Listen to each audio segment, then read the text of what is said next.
Hello YouTube, Sidekick here in my trusty A4 Skyhawk, but we're in the Persian Gulf today. We're kind of on the Harrier turf, if you've watched some of my Harrier missions. And we're using the bombing range. We've also loaded the bombing range script, which will help us look at how well we're doing. We're fencing ourselves in here. More importantly, we're also setting up the nav computer and setting up the HSI to read from the nav computer. We're going to try a technique in this video that was suggested by a viewer in one of the comments. Mike has made several really good comments on this series, and the one that he made on the last one was that there is a thing called a tactical pop-up where you pick a point 4 nautical miles from your target. If you pop up at 30 degrees, you should get almost to 7,000 feet. If you roll in essentially halfway to the target, or 2 nautical miles, you should come down at 30 degrees, and that should give you the chance to basically practice a consistent approach to the target, which, as we all know, is the trick to getting bombs on target. So let's take a look at the HSI. What we want to arrange is for the HSI to be, for the white needle to be pointing at north, meaning our target is to the north of us, and then we want to turn north so that we're flying north, and north is pointed at the target. So we're almost there. You can see the top of the HSI is the direction we're heading. So we're heading a little bit west of north right now. Now we're going to turn in because our direction needle is pointing at the target, and that's saying that we need to turn north to fly at the target. So when we roll out of this, if we're all aligned, north should be at the top of the dial. The arrow should be pointing at north, and that means we're flying north towards the target, which we are. And then the numbers will tell us how far we have to go, and we're basically going to count those down to 4, and then we're going to pop up. Now I'm offsetting a little bit to the left, and then I'm going to come back to the right, and that's just because I find it a little easier not to have the target right under the nose. I like to have it a little bit off to the left when I roll in, so I'm just doing a little bit of an offset, but I don't think it really changes the principle of what we're going to do here. Now, you'll also notice that I don't have, okay, here we go, 4 popping up. I don't have my gun sight deflected. I find that I prefer to essentially drop off the ladder, as I call it, at the bottom of the sight. We're going to try and drop around 75 mils. And I'm going to actually try and put that kind of on the first ring of the target, because we do have 4 bombs, and I'm going to try and drop them across the entire target. So we're rolling in. Let's take a look at how we're doing. It's a little bit more. It's around a 30-degree dive. So we're looking for about 75 on the first ring. And pickle. And we do. And a little bit short. Okay, so need to add a little bit to that. So we'll go a little bit higher on the next run. So we're going to do that again. We're just going to, this is a good chance to practice using the HSI again. So we're going to fly due south, around 8 miles or so, just enough to give us some distance from the target. I don't think it's critical exactly how far we go. The important thing is just to get enough distance that we have enough time to get ourselves lined up. So basically we're going to fly 2 legs here. We're going to fly south, or nearly due south. We're going to turn east, and then we're going to use the same system with the HSI, where we wait until the needle is pointed at north, and then we're going to try and roll in so that we arrange to be flying north and also have the direction to the target be north. So we're just going to fly south here a little bit, and we're probably, so we're going to use, I'm going to use closer to maybe 90 or 100 mils this time, and see if we can get a little bit better bracket on the target. And you know, that's the value of using this system, is if I and you know, this is the first time I've tried it, so I would need to practice this to really get good at it. But if I did that, it would give me a way of generating essentially the same approach to the target every time. And then I would learn what sight picture I needed, and then my accuracy would improve. So Mike actually has commented on a lot of the videos and essentially said the same thing every time, which is that you know, the success of the bombing run is set long before you roll in. It's set by how well you plan your approach and even how well you plan your mission. So I think this was a really excellent opportunity to try that out. So we're flying east. So now we're going to watch the HSI. When we get the aim needle pointing close to north, because we need to leave ourselves a little bit of room, when it's pointing close to north, then we start the turn and hope to come out of the turn with everything lined up. And it's nearly there, so let's turn it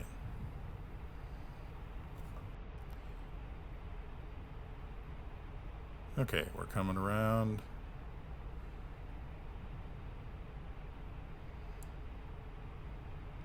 Need to come just a little bit further. And there we go. Nice alignment. Now, we're cheating a little bit today because we got the smoke mark out there just so we can see where things are, but you know, I don't think there's any reason we'd actually need this. I'd be perfectly comfortable flying this on instruments and not being able to see the target. So now we're offsetting a little bit. We'll roll back over to the other side, and as we hit 4, we'll go up. And there it is, and there we go. So we try and keep the 30-degree pop-up. So important to fly it consistently. Try and keep the same pop-up angle. I mean, if you want to, you go to a steeper pop-up angle, but the point is, whatever angle you use at the beginning is more or less going to be the angle that you come out on the other side if you roll over halfway through. And if you do that consistently, then you'll learn what settings you need to get the bombs on the target. So here we go. We're a little bit more than 30. Pretty close. And let's see. Oop, still a little bit early, I think, on that. Yeah, a little bit better than last time, but we could have probably done better. But that's the whole point, is that if we had enough bombs, we could have another go-around, and we would hopefully end up with exactly the same sight picture, so we wouldn't be changing anything except what we use as our aiming point, and that's really the key getting accurate at this stuff, especially when you have no HUD or anything else. You have to be able to find a way to get that consistent sight picture so you know when to press the button. I think this is an excellent method of doing that. I'm really glad that Mike wrote that comment, and I think it's you know, it's interesting to see that if you do it right, even with a pretty rudimentary avionics like the A4E has, not really a whole lot removed from what we even had in the Second World War, you can do some pretty accurate and consistent bombing. So that's how it works in the Skyhawk. Now we're also going to do it in the Harrier. Now, not surprisingly, in the Harrier it's easier, which is not surprising because it's a different generation of avionics. So first thing we're doing is just fencing in here. I'm also changing my minimum altitude warning level because I don't want Betty talking to me the whole time if I fly this under 500 feet.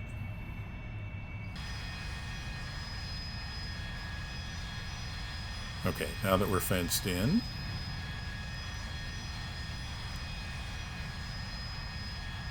we just need to, okay, we get the autopilot on there, or off. So what I have done is I have selected the waypoint that I know is the target, and I have also set it, I've designated it as my target. So on the HUD, as we go down here, you'll see that we have an arrow and it's pointing to the target. We also have a little mark at the top underneath the heading tape that gives the heading to the target. So pretty much the same thing as we just did in the Skyhawk. We want that to read 0 when we are aimed at the target, and that will mean that we're approaching the target from the south. So we fly across the face of the target, we let that count up, and there, when we get close to it now, we'll roll in and turn towards the target, and we hope to come out of this turn aimed at the target and also flying basically due north. And then we're pretty close to that, and the diamond in this case shows us actually where the target is. We don't need that smoke mark. Now we're going to do the same thing or a similar thing here, and then also if you look on the right, it's nice big numbers, tells us exactly how far it is to the target. So same thing, we're going to let that count down to 4. At around 6 or so, I'm going to start offsetting a little bit to the left. Same thing, I just want to keep the target a little bit off the left-hand side of the airplane. I find rolling out easier when I do that. There's 6.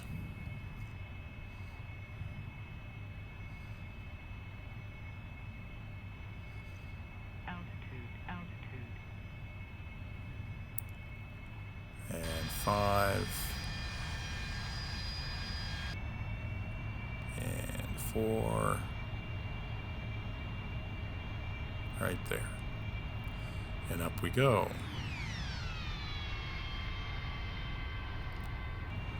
And now in this case we'll watch the numbers there, and as they come down towards 2, we will start to roll in, and we'll pick up the target, and then we'll start looking to put that CCIP cross over the target. Now we're coming out a little bit less than 30s, probably because we rolled in a little bit early.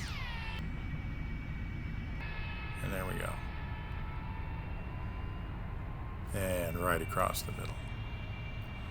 So of course the thing is with the Harrier, the consistent approach is really important, but it's a whole lot less critical than it was with the Skyhawk, because we have that pipper, so we know where the bombs are going to land. Now doing it consistently gives us a good method for getting the pipper on the target, but it's not critical like it was in the Skyhawk to end up with exactly the same sight picture so that we can deliver the bombs accurately. Oh, since we're here, and since there's a little feature here with the Harrier, might as well take a little time to do some low-level flying. So we're going to go around and do the same thing again, and again this is just an exercise in learning how to read our HUD in this case to get us lined up for the right approach.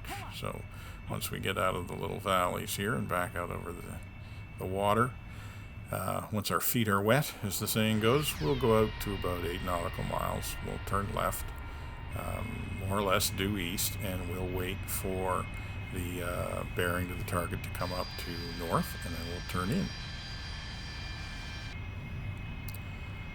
All right, there's 8 nautical miles, turn east.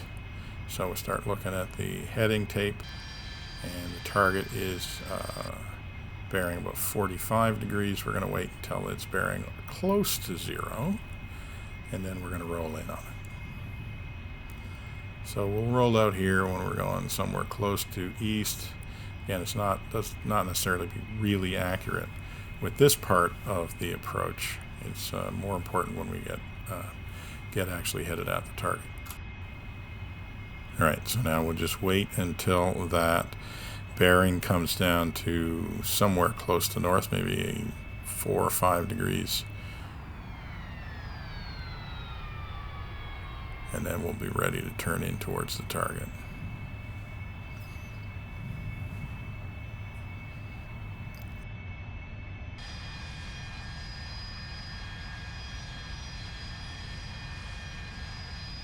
Okay, time to roll in.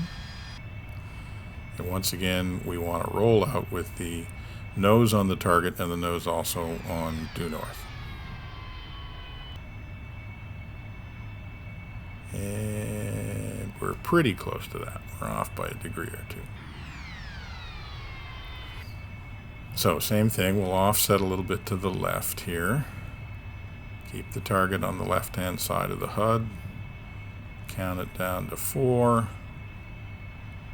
And up we go.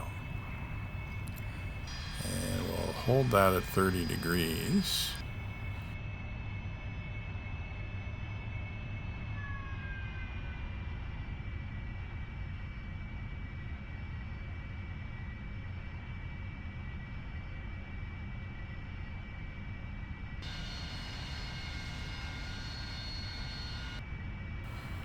Alright, so there's the target. We got to get the pipper aimed at it. And again, we're less than 30 degrees.